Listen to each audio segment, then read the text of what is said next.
그러면 주제 발표에 들어가기 전에 먼저 전체 오늘 주제를 포괄하는 기조 강연을 듣겠습니다.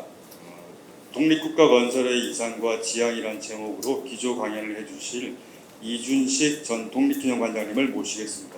뜨거운 박수 부탁드립니다.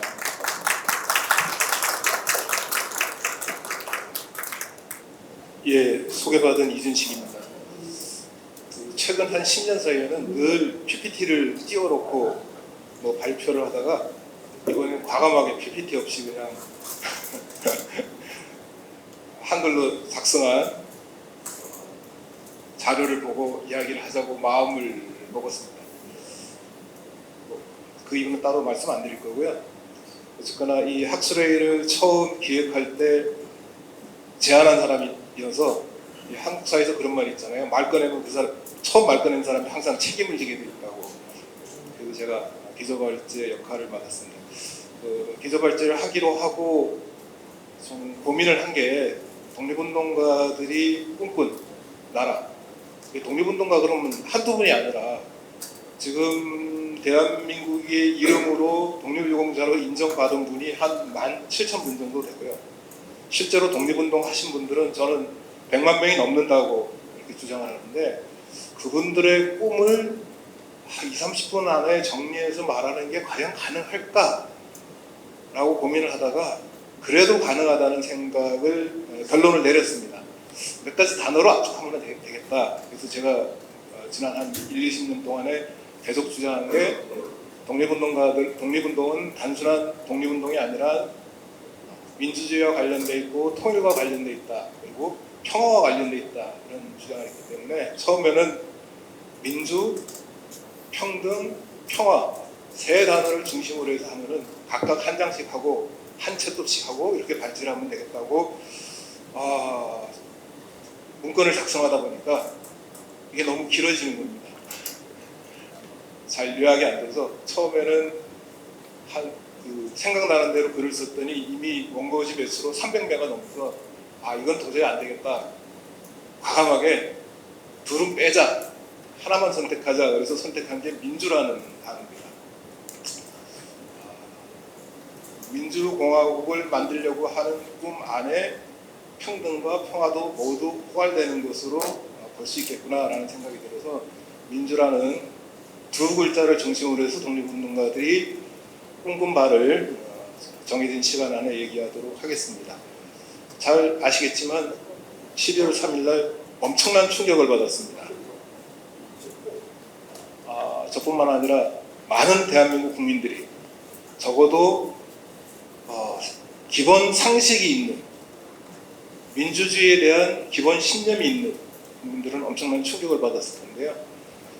그 충격 끝에 오랫동안 역사를 공부하고 또 역사운동을 해온 입장에서 뭔가 다시 좀 민주주의라는 것에 대해서 다시 생각하고 다시 이야기해야 될 때가 되었다는 그런 생각이 들었습니다. 그래서 오늘 학술회의에서 민주라는 두 단어를 중심으로 해서 독립운동가들이 꿈꾼 나라 얘기를 하려고 합니다.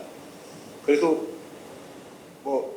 평등 평화 얘기를 아예 안 할 수는 없으니까 그냥 딱 간단히 얘기하면 독립운동가들은 정말 차별이 없는 세상, 더 많은 사람들이 평등하게 사는 세상을 꿈꿨습니다.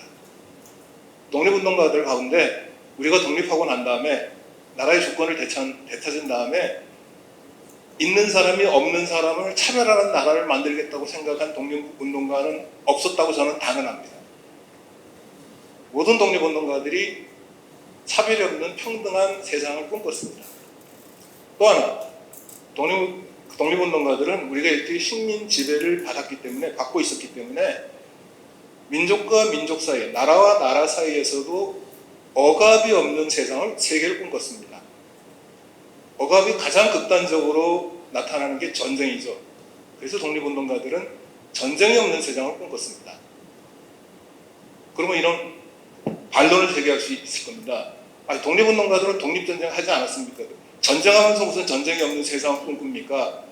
그 독립전쟁이라는 게 바로 전쟁이 없는 세상을 만들기 위한 전쟁이라고 이해하시면 될 것 같습니다. 어쨌거나 평화를 꿈꿨습니다. 저는 그렇게 표현합니다. 독립운동가들이 오지랖이 너무 넓었다고. 우리 독립하기도 힘들어 죽겠는데, 우리가 독립을 이루는 것도 힘든 일인데, 우리가 독립을 이루고 난 다음에 모든 인류가 공존하는, 다 같이 잘 사는 세상을 만들 꿈을 갖고 있었습니다. 자료에도 나오지만은 예를 들어서 1919년 4월 대한민국 임시정부가 출범하면서 대한민국 임시헌장이라는 딱 10조항짜리 아주 간단한 임시헌법을 만드는데, 10조항짜리 임시헌법에도 한 조항에 평화 관련된 조항이 들어가 있습니다.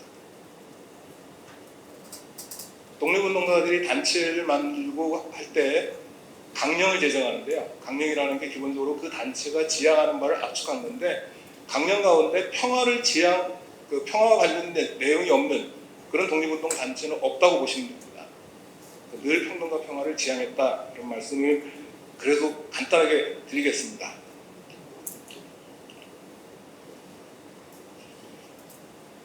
자료집 8쪽입니다. 대한민국 임시정부 얘기부터 하겠습니다. 제가 대한민국 임시정부 얘기를 먼저 꺼내는 이유는 헌법에 나와 있기 때문에. 대한민국 헌법은 매우 특이하게도 전문이라는 체제를 채택하고 있습니다. 그 전문에 세 가지 역사적 사건을 들어서 대한민국의 정통성을 얘기합니다. 그 세 가지 역사적 사건이 뭐냐면 3.1운동, 그 다음에 대한민국 임시정부, 그리고 4.19입니다. 이 세 가지 역사적 사건이 대한민국의 뿌리라고 헌법에서 규정을 하고 있습니다. 그래서 대한민국 임시정부를 먼저 얘기를 하겠습니다. 대한민국 임시정부는 1941년 11월 대한민국 건국강령을 발표합니다. 이 건국강령은 지금의 의회에 해당하는 임시의정원에서 만든 것이 아니고 임시정부의 국무회의에서 만든 것이기 때문에 헌법은 아닙니다. 그래서 헌법에 준하는 그런 문서라고 할 수 있는데, 임시정부의 아주 대표적인 문건으로 널리 알려져 있습니다. 어떤 의미에서는 헌법보다 더 많이 알려져 있습니다. 1942년의 시점에 임시정부가 무엇을 지향했는지를 가장 잘 보여주는 문건인데, 제가 이 문건에서 주목하는 대목은 바로 이겁니다. 우리가 3.1운동이라고 알고 있는 혁명적 사건을 설명하면서 이렇게 얘기를 합니다. 이는 우리 민족이 3.1 헌전을 발동한 원기이며 동년 4월 11일에 13도 대표로 조직된 임시의정원은 대한민국을 세우고 임시정부와 임시헌장 10조를 창조 발표했으니, 이는 우리 민족의 자력으로 이족 전제를 전복하고 철왕제를 무너뜨리고 5천년 군주정치의 국악을 파괴하고 새로운 민주제도를 건립하며 사회의 계급을 소멸하는 제1보의 착수였다. 3.1운동이라고 불리는 혁명적 사건이 단순히 독립만 지향한 것이 아니라 군주제도를 무너뜨리고 새로운 정치제도를 만드는 출발점이었다라고 건국강령이 선언합니다. 그리고 계급을 없애는 첫 발걸음이었다. 아까도 말씀드린 것처럼 평등을 지향한다. 그죠? 그런 의미에서 적어도 1940년을 전후한 시기에 많은 독립운동가들은 독립운동을 민족혁명이자 동시에 민주혁명으로 인식하고 있습니다. 그런 인식이 바로 대한민국 건국강령의 이 구절에 녹아들어 있는 거죠. 독립운동은 단순히 우리 민족의 독립을 추구한 민족혁명이 그치지 않고, 독립을 이루고 난 다음에 또는 독립을 추구하는 과정에서 민주주의 국가를 세우겠다는, 민주주의 정치제도를 확립하겠다는 민주혁명과 이어져 있었다는 겁니다. 그래서 독립운동가들은 3.1운동, 3.1혁명을 실패한 운동이 아니라 성공한 운동이라고 봤습니다. 독립이라는 목표를 이루는 데는 성공하지 못했지만 3.1혁명을 통해서 민주공화국이 출범했기 때문에 민주혁명이라는 점에서는 우리가 혁명에 성공했습니다. 그래서 1940년을 전후한 시기에 적어도 중국 반내의 독립운동가들은 우리가 3.1운동이라고 보는 역사적 사건을 혁명이라고 부르기 시작합니다. 바로 민주혁명이 성공했기 때문에 3.1혁명은 혁명이다, 이렇게 규정하기 시작합니다. 백범김구는 1943년에 3.1 대혁명의 가장 기본적인 정신은 바로 반일 독립과 민주자유라고 규정합니다. 3.1혁명은 그냥 독립운동이 아니라 민주혁명이 있다는 생각이 녹아들어 있는 표현이죠. 사실은 이런 용어를 처음 쓰기 시작한 것은 임시정부 쪽이 아니라 당시 임시정부와 대립하고 있던, 임시정부 밖에서 임시정부와 대립하고 있던 민족혁명당 계열에서 먼저 이런 용어를 쓰기 시작했습니다. 민족혁명당 쪽에서 3.1혁명이라는 용어를 쓰기 시작합니다. 그게 임시정부에서도 받아들이는데 1940년대가 되면 중국 관내 독립운동가들은 거의 다 3.1혁명이요. 또는 나중에 대한민국 임시정부가 마지막으로 제정한 대한민국 임시헌장이라는 헌법에는 아예 3.1 대혁명이라는 용어로 정착이 됩니다. 10쪽입니다. 두 번째 문단. 흔히 독립운동하면 일제 식민 지배로부터 해방을 지향한 민족혁명으로 이해하는 경향이 있습니다. 맞는 이야기입니다. 완전한 자주 독립이 독립운동의 기본적인 지향이었습니다. 그렇지만 독립운동의 독립에는 또 다른 의미가 내포되어 있었습니다. 그것은 바로 독립 이후에 만들어 나갈 나라의 형태를 국민의 주권을 갖는, 그래야 국민의 자유와 평등이 실현되는 민주공화국으로 상승하는 민주혁명의 꿈이었습니다. 그래서 저는 한 10여 년 전부터 헌법에서 3.1운동이라고 기록되어 있는 역사적 사건을 3.1혁명으로 분류해야 된다고 줄기차게 주장했는데 그 중간 3년 동안에 이런 주장을 못했습니다. 제가 독립기념관 관장으로 갔더니 독립기념관 관장으로서 헌법에 적혀있는 3.1운동이라는 용어를 부정하고 3.1혁명이라는 용어를 쓰면 안 된다고 누가 경고를 하더라고요. 그래서 3년 동안은 3.1혁명이라는 용어를 못 썼는데 지금은 자유로운 신분이 됐기 때문에 얼마든지 3.1혁명이라고 주장할 수 있습니다. 그 미국 대통령, 3대 대통령 제퍼슨이 이런 얘기를 했다고 합니다. 자유의 나무는 애국자와 압제자의 피로 생기를 되찾는다. 이 말이 나중에 조금 변형이 돼가지고 민주주의는 피를 먹고 자란다는 말로 더 널리 쓰입니다. 그래서 우리 역사를 들여다보면 우리도 민주주의라는 제도를 향유하기에 조금도 부족함이 없을 정도로 많은 피를 흘렸다고 생각합니다. 가장 가깝게는 5.18 광주 민주화운동 당시 피를 흘렸고요. 1960년 4월 혁명 당시 피를 흘렸고요. 더 거슬러 올라가면은 독립운동 과정에서 민주공화국의 꿈을 실현하기 위해서 많은 사람들이 피를 흘렸습니다. 많은 사람들이 희생과 헌신을 통해서 우리가 지금 민주공화국에 살고 있구나 라고 할 수 있을 것 같습니다. 그 3.1 혁명과 관련해서 일반에게 많이 알려지지 않은 이야기가 3.1 혁명 초창기부터 임시정부를 수립하려는 움직임이 국내외 각지에서 나타났습니다.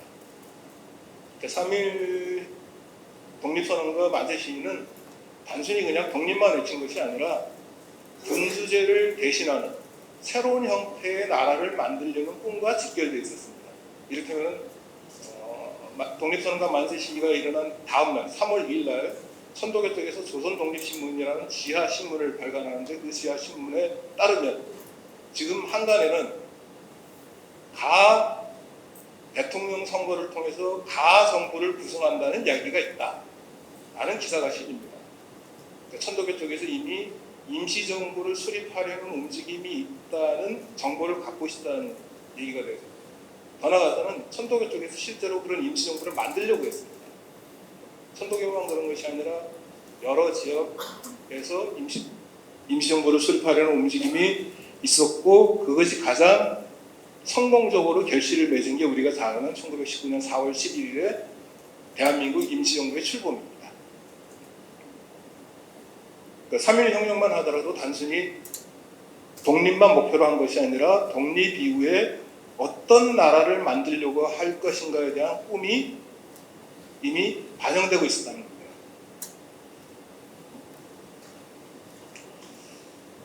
12쪽입니다. 3.1혁명을 통해 확고해진 주권 재민의 이념은 그뒤 독립운동에서 중요한 역할을 합니다. 일부 복벽주의자들이 여전히 제국으로 돌아가야 된다는 꿈을 갖고 있었긴 하지만 그것은 극히 일부에 지나지 않았고 대부분의 독립운동가들은 용어는 조금 다르다고 하더라도 민주공화국의 꿈을 갖고 그 꿈을 실현하기 위해서 독립운동을 했습니다. 특히 대한민국 임시정부의 출범과 관련해서 자칫 놓치기 쉬운 문제가 있다고 생각을 합니다. 그게 뭐냐면은 정부 출범 이전에 이미 오늘날의 국회에 당하는 임시의정원을 먼저 구성했다는 겁니다. 말하자면은 대의민주주의라는 원칙에 입각해서 정부를 구성하려고 합니다.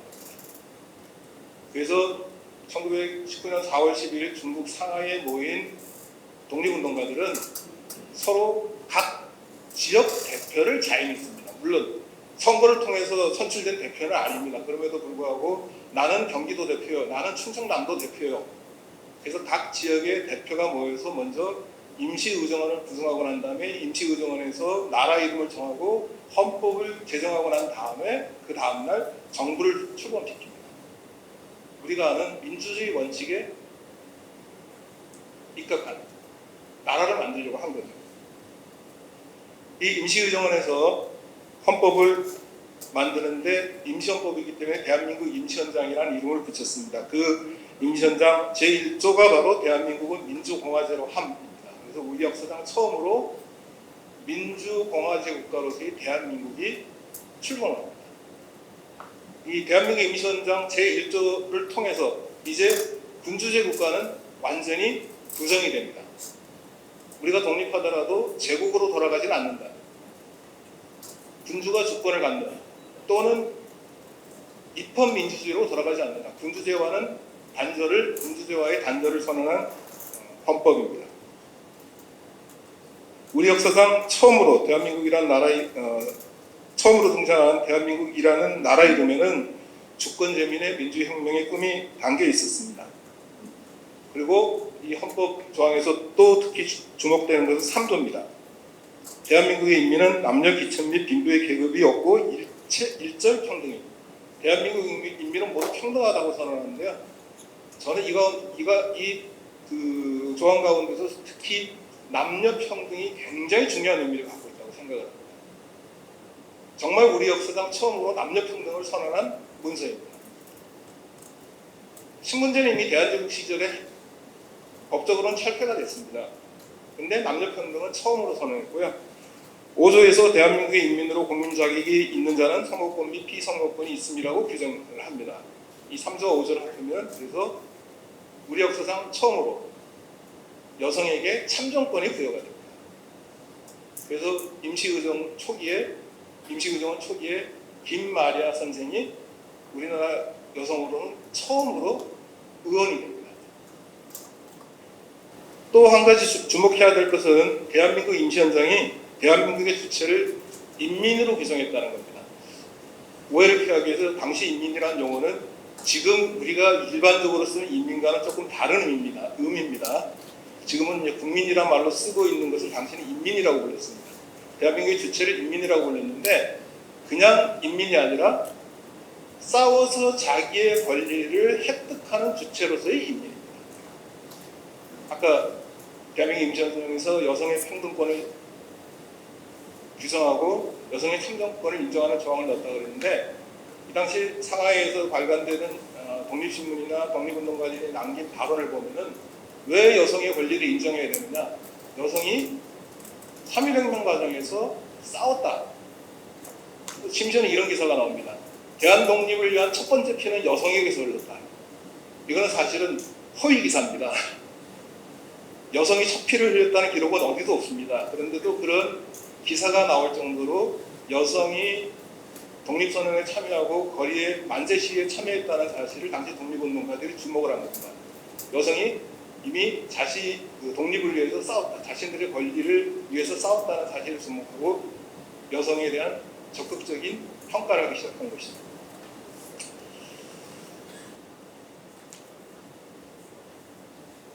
이제 대한민국이라는 나라 이름에 대해서는 모든 독립운동가들이 인정한 건 아닙니다. 일부에서는 여전히 조선이라는 이름을 쓰기도 했고요. 일부에서는 고려라는 이름을 쓰기도 했고 나라 이름에 대해서는 조금씩 생각이 다르지만 우리가 세우고 있는 나라 또는 앞으로 세워야 될 나라가 민주공화국이라는 점에서는 거의 대부분의 독립운동가들이 생각을 같이 하고 있었습니다. 국민이 나라의 주인이라는 대원칙은 적어도 1919년 이후에는 독립운동에서 가장 큰 흐름을 이루게 됩니다. 이 문제를 이야기해서 몇 가지 사례를 살펴보겠는데요. 저한테 주어진 시간이 계속 가고 있기 때문에 요약해서 말씀드리겠습니다. 첫 번째 사례는 조선공산당입니다. 조선공산당은 1925년 4월 서울에서 출범했는데 조선공산당은 창당하면서 강령을 따로 만들지 않았습니다. 그런데 조선공산당 1차 탄압 사건이 벌어지고 난 다음에 이 조선공산당의 간부들 가운데 일부가 중국 상하이로 망명을 해서 거기서 조선공산당 선언이라는 것을 발표합니다. 그 조선공산당 선언에 보면은 물론 공산당이기 때문에 프롤레타리아 권력을 수립하자는 얘기가 빠지진 않는데 지금 우리가 당장 세워야 될 나라는 민주공화국이라고 규정합니다. 대한민국 임시정부가 민주공화제를 선언한 것과 조선공산당이 민주공화국을 세우자고 하는 것이 적어도 용어상에는 차이가 없습니다. 실제 내용에서도 차이가 없었을 것이라고 저는 생각을 합니다. 그러니까 조선공산당에서도 이미 민주공화국이라는 용어를 받아들이고 있습니다. 그리고 1차 조선공산당 탄압 사건 때문에 와야 된 김대동 책임비서 시기의 조선공산당 이후에 들어선 강나령 책임비서 시기의 조선공산당이 60만 세 운동을 전후해서 국민당 또는 대한독립당이라는 이름으로 조선공산당 이외의 다른 당을 만들려고 했다는 사실도 지금 학계에서는 많이 알려져 있습니다. 공산당이 있는데도 국민당 또는 대한독립당이라는 당을 만들어서 독립운동을 하려고 한 것은 이미 강다른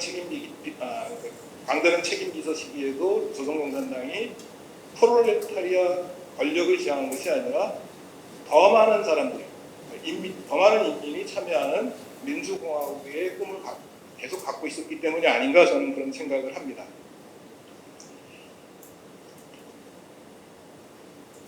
또 하나는 민족혁명당입니다. 민족혁명당은 잘 아시는 것처럼 처음부터 대한민국 임시정부와 각을 세우고 있던 중국 관내의 대표적인 독립운동 세력 가운데 하나입니다. 이 민족혁명당이 끊임없이 대한민국 임시정부의 해체를 요구하고 있었거든요. 그런데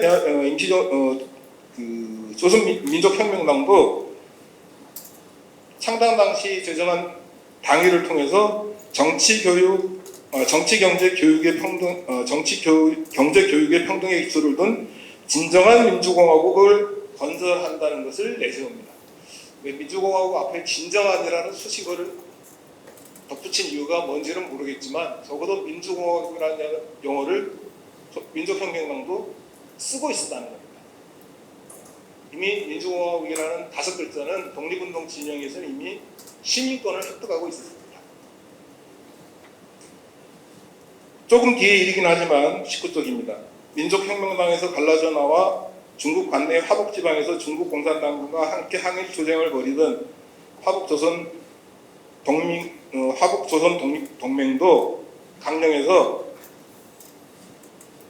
조선에 대한 일본 중국주의 지배를 전복하고 독립자유의 조선민주공화국을 수립하는 것이 가장 중요한 방침이라고 밝힙니다. 그러니까 나라 이름은 대한민국이 아닙니다. 조선민주공화국을 만들겠다고 선언합니다. 역시 민주공화국을 선언하는, 지향하는 거죠. 마지막으로 1939년 5월 김구와 김은봉이 악수를 합니다. 김구와 김은봉은 견원지간까지는 아니라고 하더라도 사이가 별로 좋지 않았습니다. 그런데 1939년 5월에 악수를 합니다. 서로 만나서 우리가 어떤 방향으로 독립운동을 할 것인가, 그리고 독립을 이루기 위해서 손을 잡아야 된다는 그런 원칙에 대해서 얘기를 하는데, 그러면서 동지 동포들에게 보내는 공개 신이라는 것을 발표를 하는데, 이 서한에서 가장 눈길을 끄는 것은 10개 조항으로 되어 있는 현단계 정치 강령입니다. 왜 하필이면 10조항으로 했을까? 대한민국 임시현장의 10조항인 것과 혹시 관련이 있는 것은 아닐까라는, 그냥 이거는 뇌피셜입니다. 그런 생각을 했습니다. 10조항짜리 현단계 정치 강령을 발표하는데, 당연히 첫 번째 조항은 완전한 자주 독립국가 건설입니다. 이건 독립운동이니까 당연히 그럴 수밖에 없죠. 두 번째는 봉건세력 및 일체 반혁명 세력을 숙청하고 민주공화제를 건립합니다. 앞에 있는 봉건세력 및 일체 반혁명 세력을 수통하고는 민족혁명당이 상당히 견제하고 있던 기본 원칙입니다. 당시 임시정부는 이런 표현을 쓰지 않았습니다. 적어도 헌법 문제에서는 또는 임시정부를 구성하는 주요 당의 강령에서는 이런 표현을 쓰지 않았는데 아마 김원봉의 요구가 받아들여진 것으로 추정이 됩니다. 그런데 또 민족혁명당에서 쓰는 민주공화국이라는 용어를 쓰지 않고 대한민국 임시정부가 출범할 때 근간이 되었던 임시현장에 민주공화제라는 용어를 쓴 것도 나는 뭔가 나름 이유가 있지 않을까라는 생각을 했습니다. 어쨌거나 늘 경쟁하고 있던 사이가 좋지 않던 김구와 김원봉 또는 그 두 사람이 상징하는 대한민국 임시정부와 민족혁명당이 서로 연대한다는 원칙을 합의하면서 만든 중요한 정치 강령에 민주공화제가 들어가 있었다는 사실. 이건 이미 민주공화제 또는 민주공화국이 당시 독립운동가들에게 보편적으로 받아들여지고 있었음을 상징하는 것이라고 생각을 합니다. 말하자면 민주공화국은 결코 일부 독립운동가들이 갖고 있던 꿈이 아니라 대부분의 독립운동가들이 갖고 있던 꿈이었다고 생각을 합니다. 그래서 1948년 7월 재헌헌법이 만들어질 때 대한민국은 민주공화국이라는 첫 번째 조항이 별다른 이견 없이 일부에서는 대한민국이라는 국호를 계속 쓰는 것에 대해서 조금 생각을 달리했지만 어쨌거나 대다수의 재헌국회의원들이 거기에 동의를 할 수 있었던 것도 이미 대한민국이라는 나라 이름 그리고 민주공화국이라는 정치 체제에 대해서 이미 합의가 사실상 이루어지고 있었기 때문이 아닌가 생각을 합니다. 몇 말 읽고 마치겠습니다.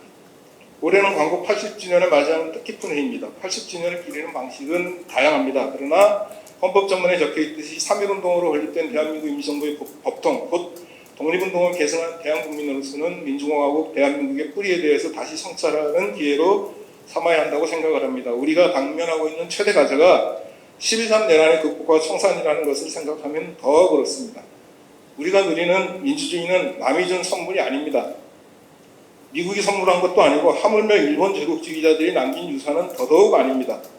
제가 굳이 이런 표현을 쓰는 것은 일부에서 이런 엉터리 주장을 하고 있기 때문에 그렇습니다. 어찌된 일인지 최근 우리 사회는 민주주의 역설이 판을 치고 있습니다. 누구보다 민주주의를 부정하는 세력이 민주주의 파리를 하고는 합니다. 자유민주주의라는 이름 아래 민주주의를 사실상 욕보이고 있습니다. 독립운동은 우리에게 민주주의라는 귀중한 유산을 남겼습니다. 독립운동가들은 단지 일제 식민 지배로부터의 해방을 추구한 민족혁명에 그치지 않고 독립을 이룬 뒤 더 많은 사람이 자유와 평등을 누리는 민주혁명을 추구했습니다. 일제강점기에 뿌리를 내린 민주공화국 건설론이 있었기에 해방 후 재헌헌법을 제정할 때 대한민국은 민주공화국이다라는 조항이 들어갈 수 있었습니다. 재헌헌법을 만드는 과정에서 민주공화국 대한민국의 이론을 제기한 이는 거의 없었습니다. 민주혁명으로서의 독립운동이 존재했기 때문에 가능한 일이었다고 생각을 합니다. 일제강점기의 민주주의라는 보편적 가치를 실현하기 위해 목숨을 바쳐 싸운 독립운동가들이 오늘을 사는 우리에게 전하는 메시지에 이제 정말 귀를 기울일 때가 되었다고 생각을 합니다. 제 발제를 마치겠습니다.